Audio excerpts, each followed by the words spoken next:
The day my father's will was read, I watched my sister Elizabeth inherit everything while I got nothing but a collection of vintage photography books.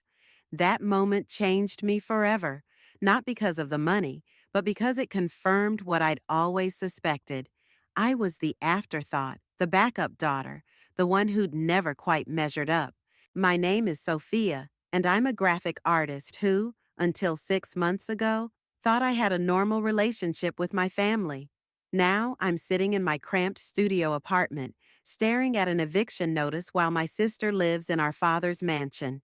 You can't keep avoiding her calls, my best friend Mila said, sprawled across my worn leather couch. She's left like 20 messages this week.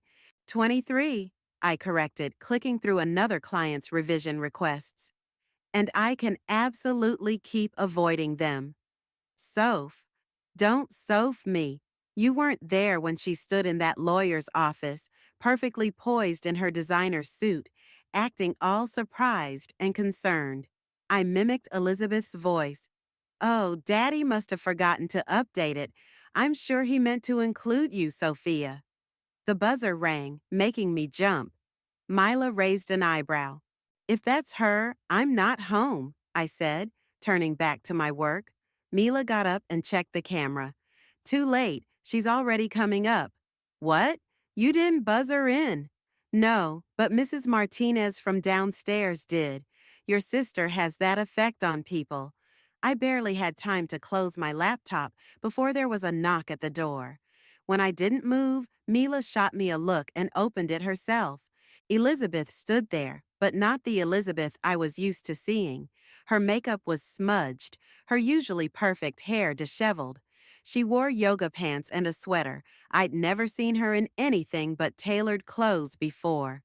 Sophia, she said, her voice cracking. Please, I need to talk to you. Mila grabbed her jacket. I should go. Call me later, Soph. She squeezed my shoulder as she passed, leaving me alone with my sister. Elizabeth stepped inside, her eyes taking in my small space. I've been trying to reach you. I've been busy. I gestured vaguely at my desk, cluttered with design work. I see that. She picked up one of my sketches. These are really good. They pay the rent. Well, usually. I snatched the paper back. What do you want, Elizabeth? She sank onto my couch, looking smaller than I'd ever seen her. I know you're angry about the will. Angry? I laughed. Why would I be angry? Because our father left his entire estate to you? Because I had to drop out of my master's program to pay rent? Because you haven't once offered to help despite knowing I'm struggling? I wanted to help, but Thomas said... She stopped abruptly. Ah, yes, Thomas. How is your perfect husband? Elizabeth's face crumpled. To my shock, she burst into tears. He's having an affair, she sobbed. And I think he's doing something with the money. Dad's money. Our money. I stood there, watching my seemingly flawless sister fall apart on my second-hand couch. Part of me wanted to comfort her, but a darker part felt vindicated. Finally, her perfect life was showing cracks. Why are you telling me this? She wiped her eyes, leaving black mascara streaks on her cheeks. Because you're the only one smart enough to help me figure out what he's doing. You always see through people's lies. You saw through his from the beginning. And you called me paranoid when I said he seemed fake. I know, I'm sorry. She looked up at me, vulnerable and desperate. Please, Sophia, I need your help. I don't know who else to trust. I walked to my kitchen and poured 2 glasses of wine, buying time to think. My sister needed me.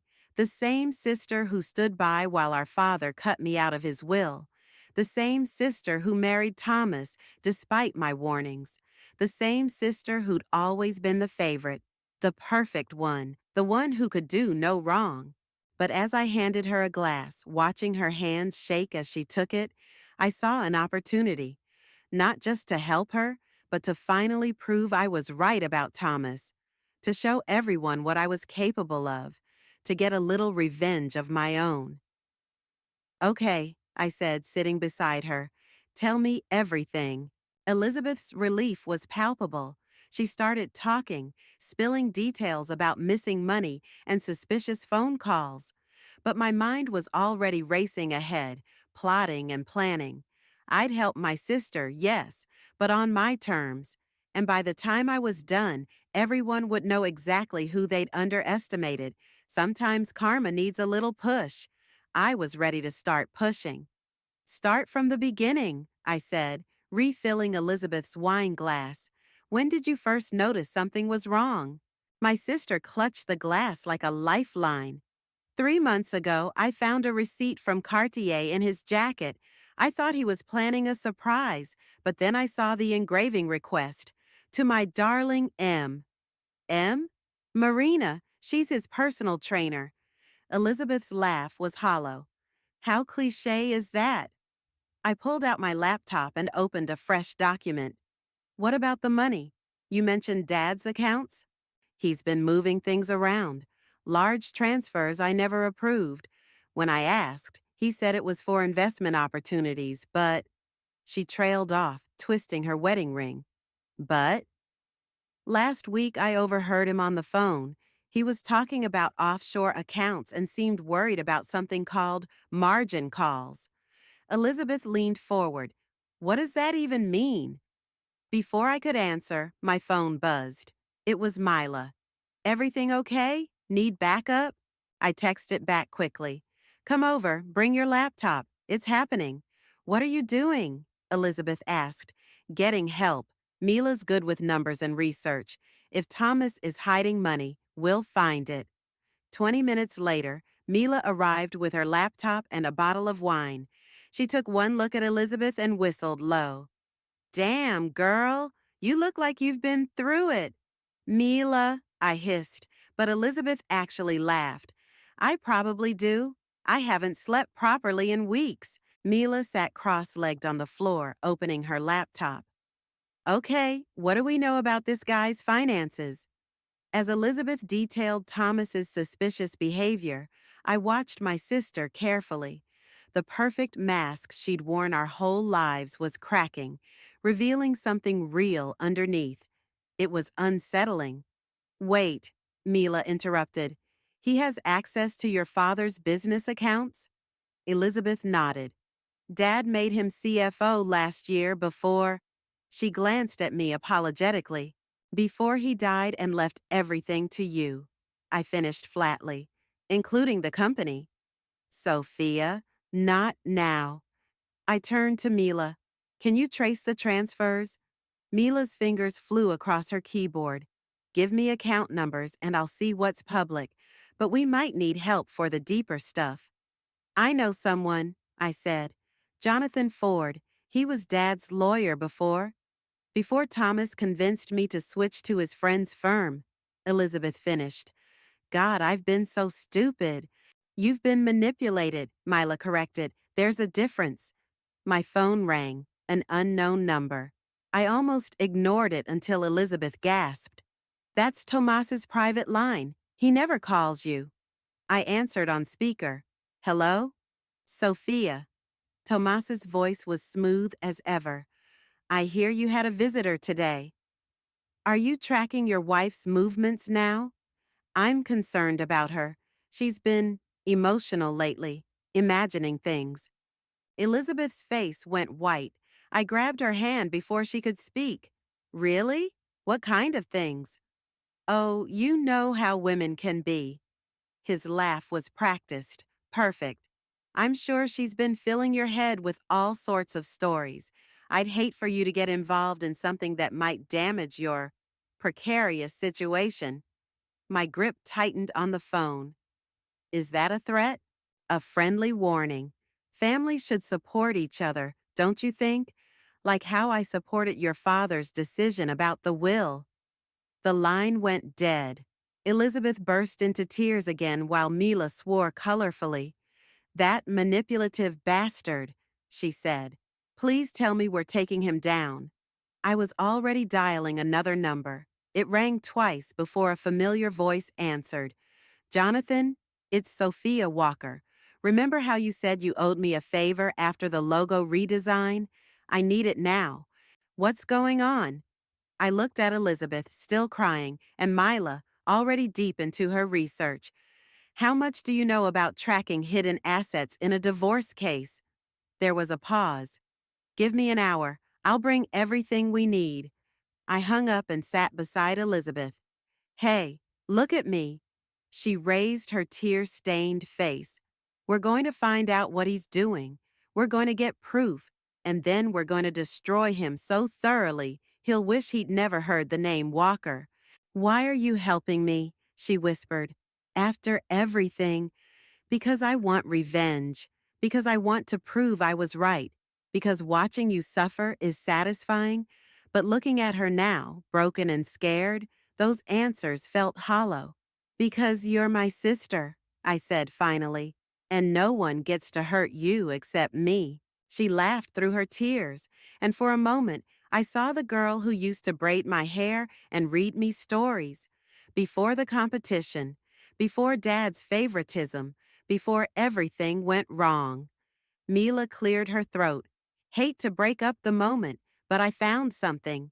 You're going to want to see this. We gathered around her laptop, and as she explained what she'd found, I felt a familiar thrill. The thrill of a perfect design coming together, of pieces falling into place. Thomas thought he could threaten me? Fine, game on. Look at these transactions. Mila pointed at her screen. Every Friday night, like clockwork, $50,000 moves from your family's business account to this numbered account in the Cayman Islands. Elizabeth leaned closer. That's the night Thomas has his poker games with clients. Some poker game, I muttered. How long has this been going on? 4 months, Mila answered. Total transfers just over 800,000. A knock at the door made us jump.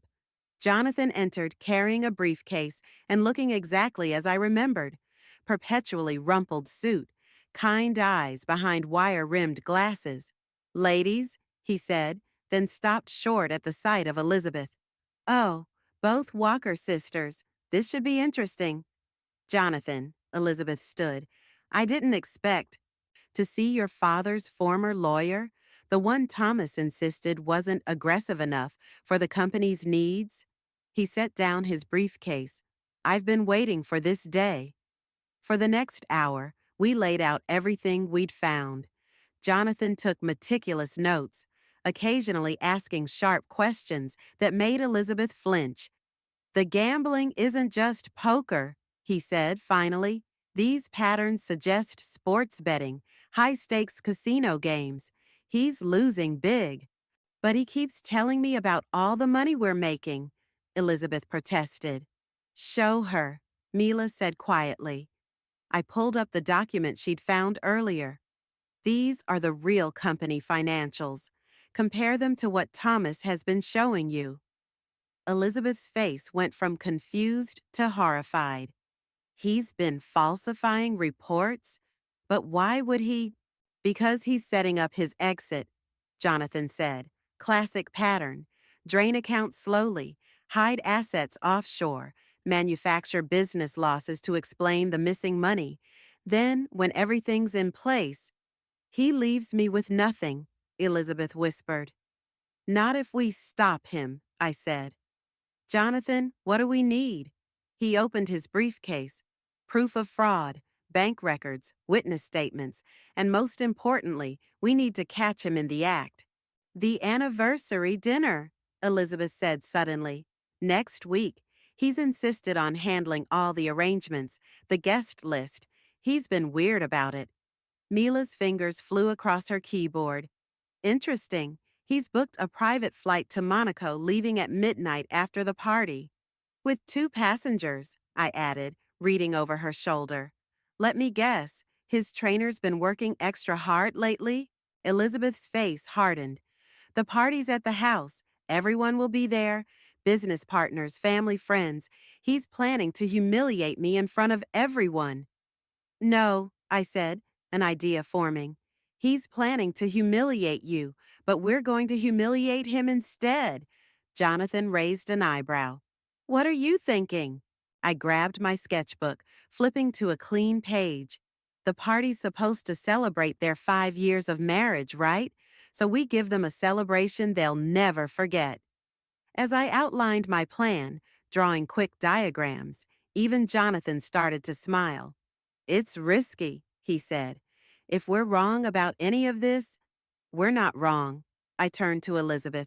But we need you to act normal until then. Can you do that? She straightened her spine, and I saw a flash of the sister I used to know, the one who taught me how to stand up to bullies in school. I've been acting normal for 5 years. I can manage one more week. Good. Mila, I need you to. A text alert cut me off. Elizabeth's phone. Her face went pale. It's Thomas. He's coming home early. I have to go. Remember, I grabbed her arm. Normal, no matter what. She nodded, gathering her things quickly. At the door, she turned back. Sophia, thank you. After she left, Mila let out a long breath. Think she can pull it off? She has to. I turned to Jonathan. How fast can you get those bank records? Give me 2 days. But Sophia, he hesitated. Are you sure this is just about helping your sister? I met his gaze steadily. Does it matter? Revenge is a dangerous game. So is stealing from my family. I picked up my sketchbook. Besides, I'm not looking for revenge. I'm looking for justice. Mila snorted. Same thing, different font. Speaking of fonts, I said, ignoring her, we have work to do. That anniversary presentation won't design itself. Jonathan packed up his briefcase. I'll start the paperwork. Just be careful. Men like Thomas don't lose gracefully. After he left, Mila closed her laptop. He's right, you know. This could get ugly. It's already ugly. I started sketching again, roughing out ideas for what would become Thomas's downfall. But ugly can be beautiful if you frame it right. And what's the right frame for destroying your brother-in-law? I showed her my sketch, a elegant design for a presentation that would start as a tribute and end as an exposé. The truth, in high resolution, with perfect timing and absolutely no mercy. Mila grinned. Now that's the Sophia I know and love. Let's make some art. We worked late into the night, planning every detail. Because when you're setting a trap, the devil isn't just in the details. It's in making those details look absolutely perfect. Just like Thomas always insisted everything should be. 3 days before the anniversary dinner, I sat in my car outside the casino where Thomas supposedly had his business meetings. The night was cold, and my coffee had long since gone lukewarm. Target's on the move, Mila's voice crackled through my earpiece. Black BMW heading your way. I started my car. Got him. How much did he lose tonight? According to my contact inside, another 40 grand. He's getting desperate. Tomas's car pulled out of the parking garage. I waited 30 seconds before following, keeping 3 cars between us. He wasn't heading home. He's taking the downtown exit, I reported. Looks like we're getting bonus footage tonight. Elizabeth's going to hate this part, Mila said softly. Elizabeth needs to see this part.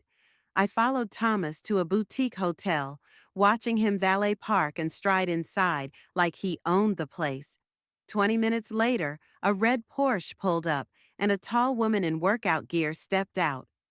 Got you, I whispered, snapping photos with my telephoto lens. Marina, the personal trainer, looked exactly like you'd expect. Young, fit, and wearing jewelry that definitely wasn't bought on a trainer's salary. My phone buzzed. Elizabeth. He just texted, she said without preamble. Says he's stuck in a late meeting. I'm looking at his meeting right now. Want me to send you the photos?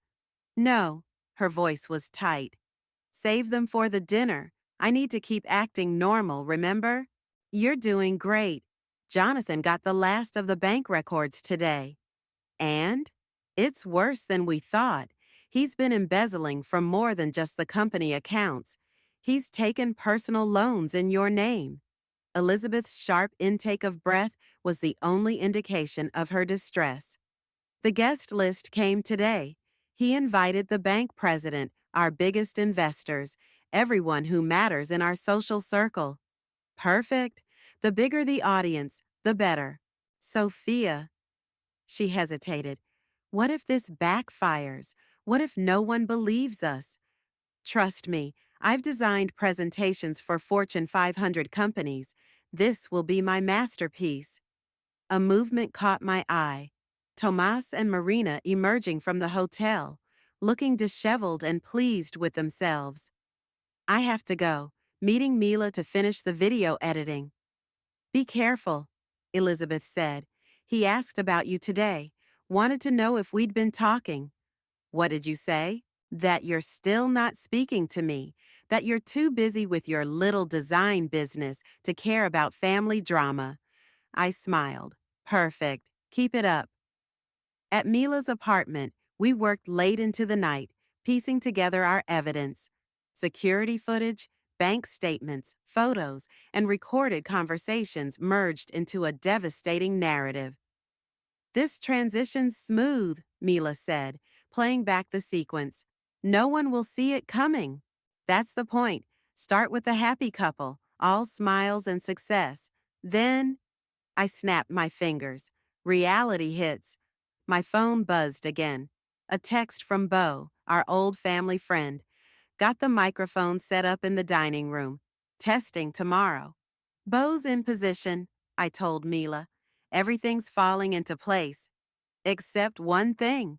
She turned to face me. What about your mom? She'll be there too. I paused in my editing. Mom had been quiet since Dad's death, withdrawn into herself. She needs to see this too. She needs to know what kind of man she welcomed into our family. And what kind of daughters she raised?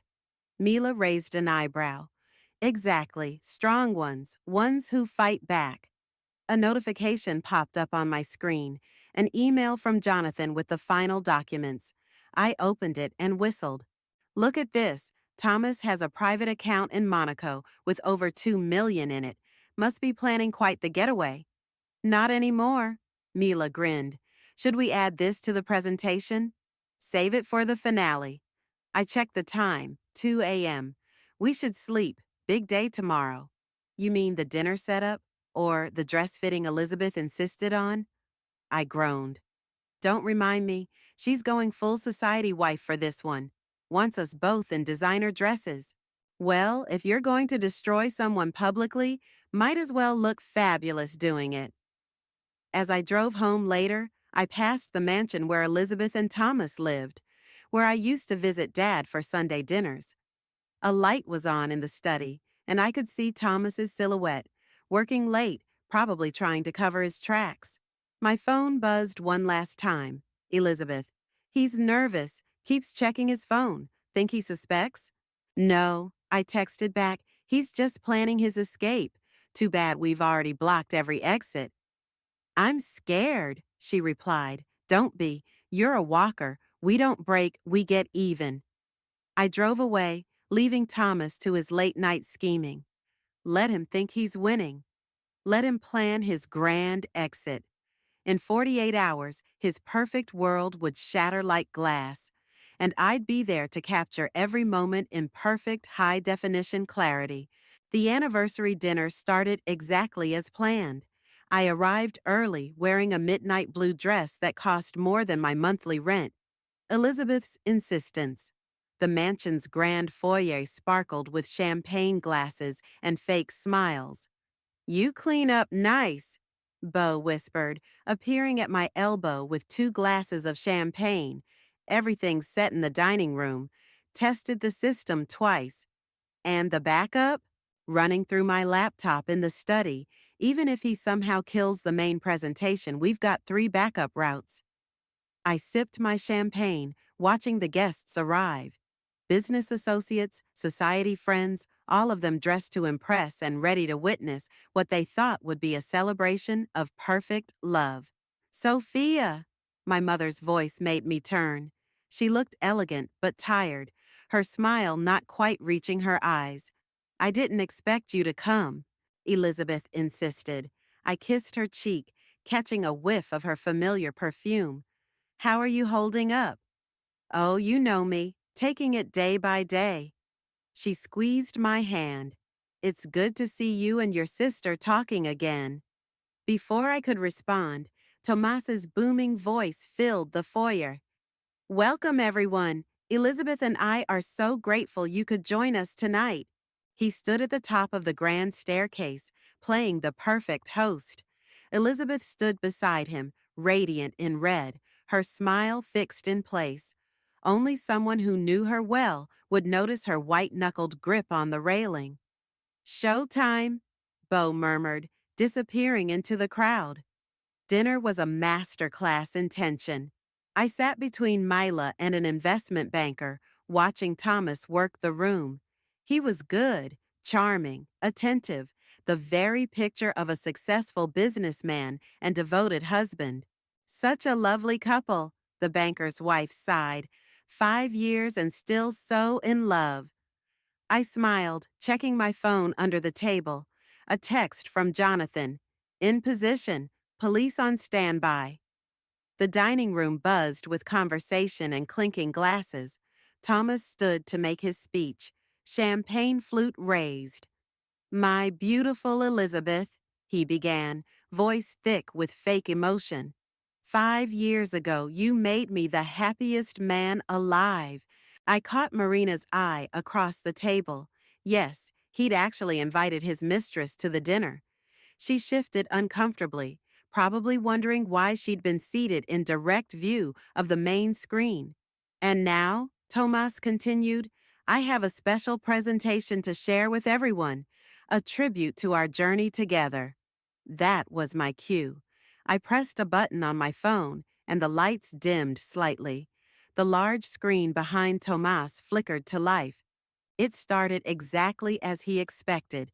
Photos of their wedding, vacation snapshots, public appearances.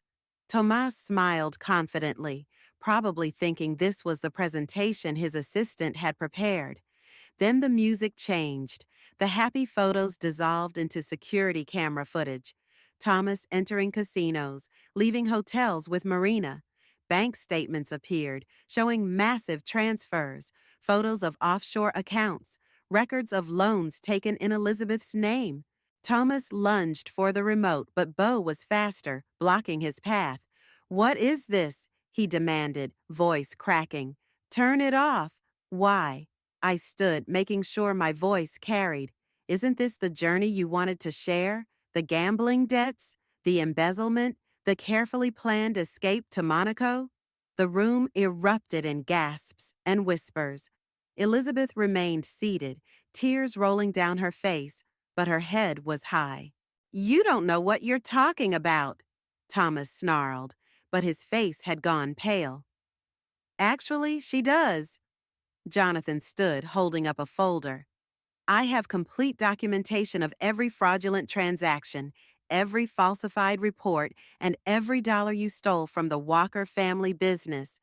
Marina tried to slip away, but Mila blocked the door. Leaving so soon?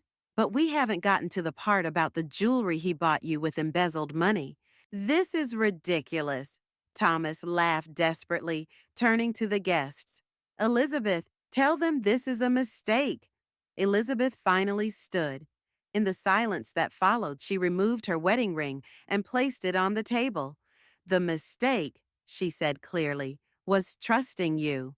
You can't do this to me. He grabbed her arm roughly. Several things happened at once. Beau and another guest pulled Thomas away. My mother gasped, and I heard the distinctive sound of police sirens approaching. Actually, I said, we already did. The police have everything they need. So does the SEC. Your flight to Monaco has been canceled, by the way. Tomas looked around wildly, seeing nothing but hostile faces. In a final desperate move, he bolted for the door. He made it 3 steps before running straight into 2 police officers. As they led him away in handcuffs, the room exploded into chaos. Guests rushed to Elizabeth's side. Marina slipped away in the confusion. My mother sat stunned, watching her perfect family image shatter. I felt a hand on my arm. Elizabeth. Thank you, she whispered. Don't thank me yet, I replied, watching the police car drive away. The hard part's just beginning. She squeezed my hand. At least we're facing it together this time. I squeezed back, realizing that somewhere between planning revenge and executing justice, something had shifted. We weren't just sisters by blood anymore. We were allies. The aftermath of the dinner was like watching a bomb detonate in slow motion. Guests huddled in groups, phones out, already spreading the news. Elizabeth sat in our father's old study, surrounded by Jonathan and two detectives who were taking her statement. Mrs. Riley, one detective said, "When did you first suspect your husband's activities?" "It's Miss Walker now," Elizabeth corrected firmly, "and I was blind to it for too long. My sister was the one who saw through him." The detective turned to me. "Ms. Walker, how did you obtain this evidence?" "Legally," Jonathan interrupted. "Every document, every photo, every recording was acquired through proper channels. I've prepared a complete chain of custody." My phone buzzed. Mila. "Turn on the news. Now." I grabbed the remote and flicked on the study's TV. A reporter stood outside the mansion, the red and blue police lights creating a surreal backdrop. "Breaking news. Local business leader Thomas Riley has been arrested on charges of fraud and embezzlement. Sources say Riley was exposed during his own anniversary dinner in a dramatic presentation orchestrated by his sister-in-law." "Oh God," Elizabeth moaned. "It's everywhere already." The study door burst open and our mother stormed in, face flushed. "What have you two done? Do you have any idea what this will do to our family's reputation?" "Mom," I started, but she cut me off. "No, Sophia. First, you couldn't accept your father's wishes about the will, and now this public spectacle?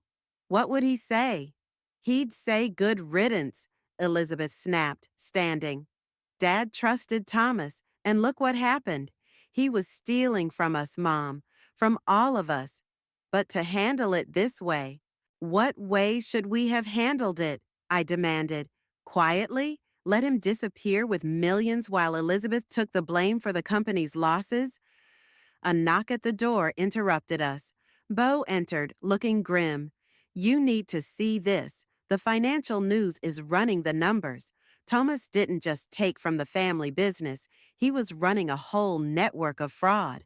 He handed Elizabeth his tablet. Her face went white. 30 million? That's impossible. "It gets worse," Jonathan said, reviewing papers. "He used your signature to authorize loans. The banks will want their money back." "They can't take everything," I said quickly. "Not if we prove she was a victim of fraud." "They can try." Jonathan adjusted his glasses. "But I've already filed for an emergency injunction to freeze the offshore accounts we traced. If we move fast enough." Elizabeth's phone rang. Marina's name flashed on the screen. "Put it on speaker," I said. Elizabeth answered. "What do you want?" "Elizabeth, I'm so sorry. I didn't know about the money, I swear. He told me he was leaving you because you were unstable, that you were driving the company into the ground. Save it." Elizabeth's voice was ice. "The police will want to talk to you about those gifts he gave you. Better hope you kept the receipts."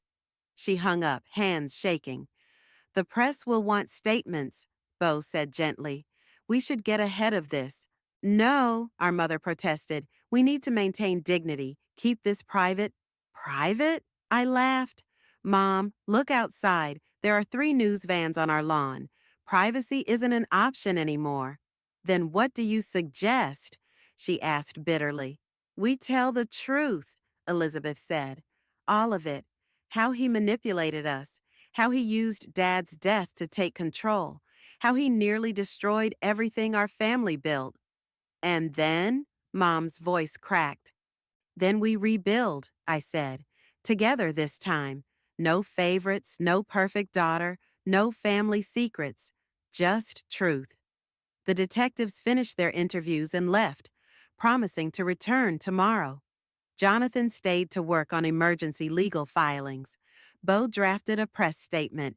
As the night wore on, the mansion slowly emptied. Mom retreated to her room, still processing. Elizabeth and I found ourselves alone in the study, surrounded by the wreckage of her marriage and our family's reputation.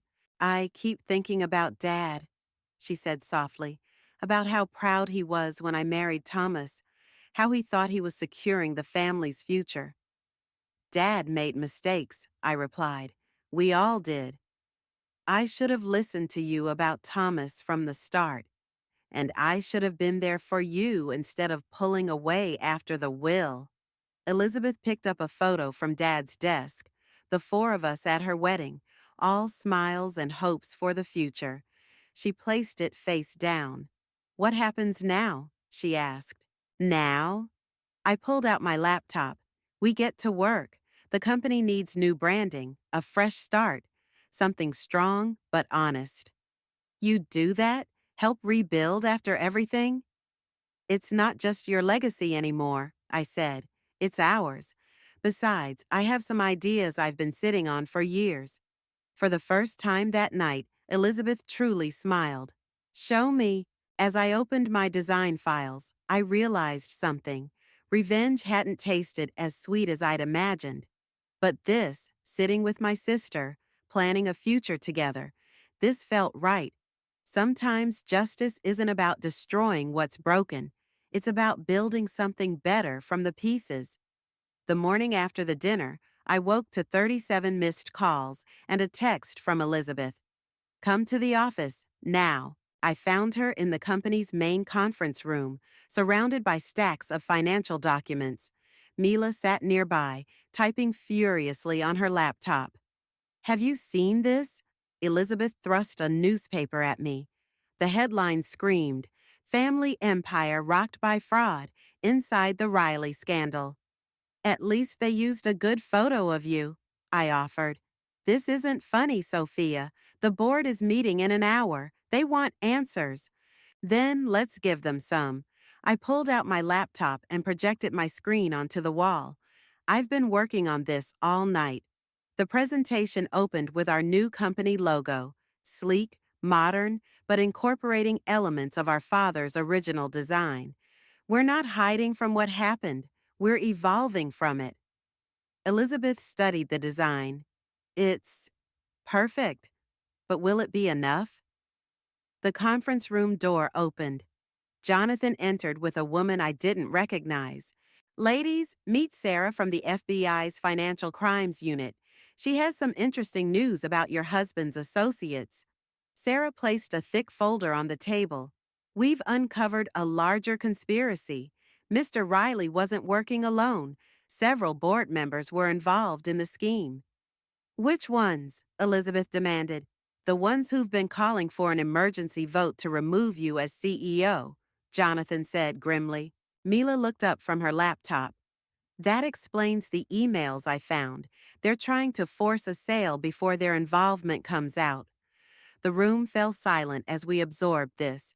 Then Elizabeth did something unexpected. She laughed. Perfect timing, she said, reaching for her bag, because I have something they'll want to see. She pulled out our father's old journal. I found this last night while cleaning out Thomas's study. Dad kept detailed notes about everyone he worked with, including their less-than-legal business practices. I grabbed the journal, flipping through pages of our father's cramped handwriting. He knew about all of it? He was gathering evidence, Elizabeth said.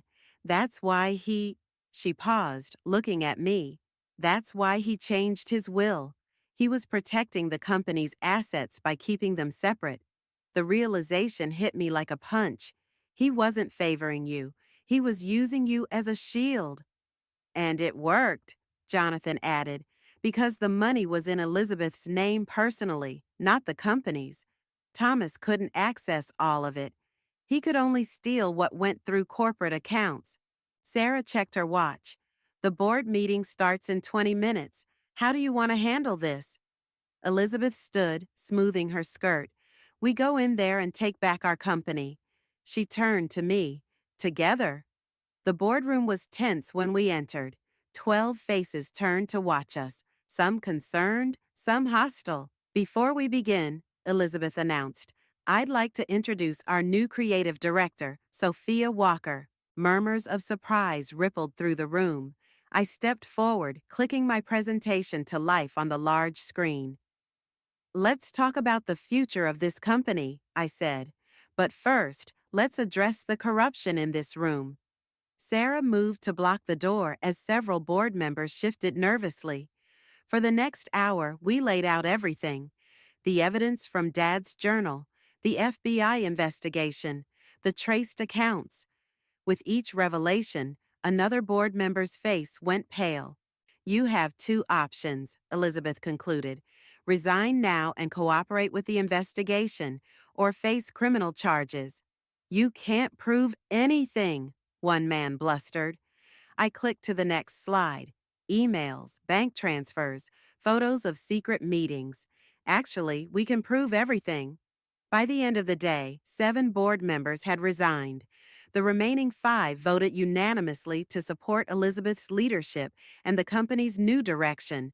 Later, exhausted but triumphant, we sat in Dad's old office, now Elizabeth's. I found something else in the journal, she said quietly, opening to a marked page. A letter to us both. Want to read it? I took the journal with trembling hands. My daughters, if you're reading this, you've discovered the truth. I'm sorry for the burden I placed on you both, for the distance it created between you. Elizabeth, I gave you the responsibility because you could handle the scrutiny. Sophia, I kept you away to protect your freedom to act when needed.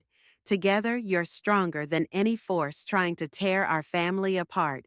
Trust each other, forgive each other, build something better than I could. Love, Dad. I looked up to find Elizabeth crying. All this time, she whispered, we thought he was picking favorites. He was picking partners, I finished. He knew we'd need each other. A knock at the door, our mother entered, looking uncertain. The house feels too empty, she said. I thought, maybe we could have dinner together, all of us? Elizabeth and I exchanged glances. Actually, I said, we have work to do here. Want to help? Mom stepped into the office, closing the door behind her. Tell me everything. As the sun set over the city, we sat together, planning our family's future. Not perfect, not unblemished, but real. And this time, we were all on the same side. The courthouse steps were crowded with reporters as Elizabeth and I pushed through the media frenzy. Inside, the sentencing hearing for Thomas and his co-conspirators was about to begin. Ready? I squeezed her hand. Born ready, she replied, straightening her shoulders. We found seats next to Jonathan and our mother.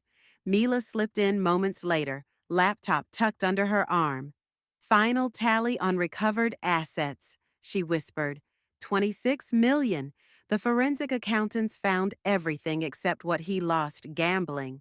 The bailiff called for order as Thomas was led in, wearing an orange jumpsuit instead of his usual designer suits. He looked smaller somehow, diminished. His eyes locked onto Elizabeth, silently pleading. She stared straight ahead, expression neutral. The judge began reading the charges. Thomas Riley, you stand convicted of multiple counts of fraud, embezzlement, and financial conspiracy. I watched my sister's face as the sentence was pronounced. 18 years, no possibility of early release, no more mansion, no more private jets, no more perfect facade. The other conspirators received similar sentences. As the last one was led away, Elizabeth released a breath she seemed to have been holding for months. Outside, reporters swarmed again. This time, Elizabeth stepped forward confidently. Today marks the end of a dark chapter for our family and our company, she announced. but it also marks a new beginning. On cue, I unveiled the banner we'd brought, our new company logo and branding, already appearing on buildings and advertisements across the city. Walker Industries is now Walker and Walker, Elizabeth continued. My sister Sophia and I are proud to carry on our father's legacy the right way. Back at the office, champagne corks popped as our team celebrated. The stock price was up, client confidence restored. But I noticed Elizabeth slip away to the balcony. I followed her out. Penny for your thoughts? Just thinking about Dad, she said. Remember how he used to bring us here as kids? You'd draw on his important papers while I played CEO in his chair. And now look at us, actually doing those things. She laughed. Better than we imagined, too. Have you seen the latest designs for the Children's Hospital wing? The hospital project had been my idea, using recovered funds to build something meaningful. Elizabeth had expanded it into a full charitable foundation. Speaking of which, I pulled out my tablet. Wait until you see these donor presentation mock-ups. Always working, our mother's voice came from behind us. She joined us at the railing looking out over the city. Your father would be so proud. Of the company's success? Elizabeth asked. Of you two, together. Mom touched our shoulders. I'm sorry I didn't see it sooner. How much stronger you are as a team. The office door opened and Mila poked her head out. Sorry to interrupt, but the Tokyo partners are online for the video call. Coming, Elizabeth said. She turned to me. Ready to shake things up internationally? As long as you handle the boring financial parts. And I'll handle the public relations, Mom added. These society connections should be good for something besides gossip. Inside, our team waited around the conference table, faces both old and new, all part of rebuilding something better than before. I caught my reflection in the window, no longer the overlooked sister, the afterthought. Now I was a partner, a creator, a force to be reckoned with. Elizabeth called the meeting to order, but paused before beginning. Actually, Sophia should lead this one. The new design direction is her vision. I stepped up to the screen, pulling up my presentation. As I talked through our plans, I saw pride in Elizabeth's eyes, approval in our mother's smile, and something else, a sense of rightness, of pieces finally fitting together. The call ended successfully, new contracts secured. As the team dispersed, Elizabeth caught my arm. I have something for you, she said, handing me an envelope. Inside was a deed to our father's old photography studio downtown. You didn't, I breathed. We did, Mom corrected. It's time those vintage photography books had a proper home. Maybe a gallery space, something all your own, alongside the company work. I hugged them both, too moved for words. Just promise to save some creative energy for our next board meeting, Elizabeth teased. We're announcing the international expansion. Wouldn't miss it, I said. Someone has to keep you from making everything beige and boring. And someone has to keep you from turning our annual report into an art installation. Ladies, Mom interrupted, checking her watch. We'll be late for dinner with Mila and Jonathan. As we gathered our things, I paused at Dad's old photo on the wall.